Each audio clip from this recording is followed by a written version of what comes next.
Ngayong umaga mag DIY naman tayo. Ito, maglinis tayo ng tangke ng multicap. Ito, sinabon ko na to, na brush na to. Tapos nilis ko na ng tubig. Matuyo na itong ilalim, kaso meron pa ring mga kalawang na mga parang buhangin sa ilalim. Mga ano ito ng kalawang. So di man kayang tanggalin sa tubig. Andun pa rin sa ilalim. Ang dami guys. Ano, naririnig natin. Dalhin matanggal siya. Naisipan kong lagyan na lang ng magnet. So ito guys, yung maliit na magnet. Ilagay natin dyan sa ilalim. So ito, bago natin to ihulog dito guys sa butas, lagyan muna natin ng ito, plastic, ano tawag dito, net bag, para madali siya makuha.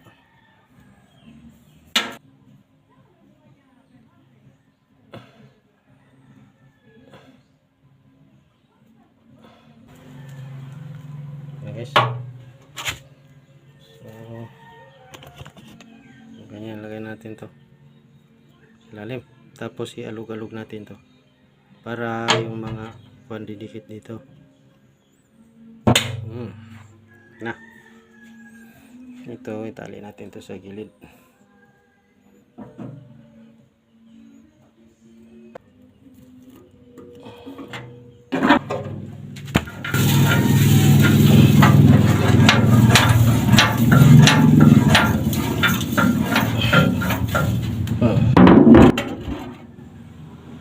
Tadang!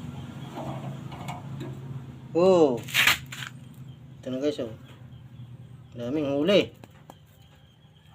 Daming huli.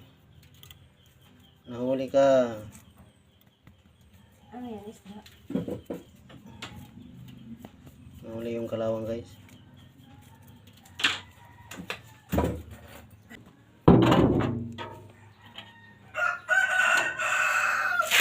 Pagkadami-dami eh.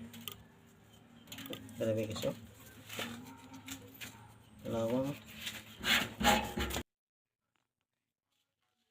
Ito na po yung nakuha natin live. Last na nakuha natin guys, oh. Grabing kalawang, oh.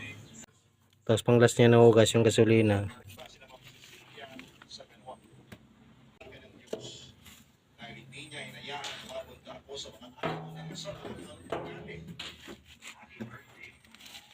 Ang dami.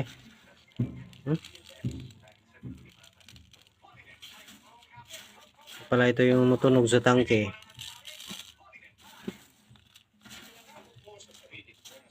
Kaya isipin nyo guys kung ito yung sa ilalim, tapos paglagay mo ng gasolina, sip-sip lamang sa karburador.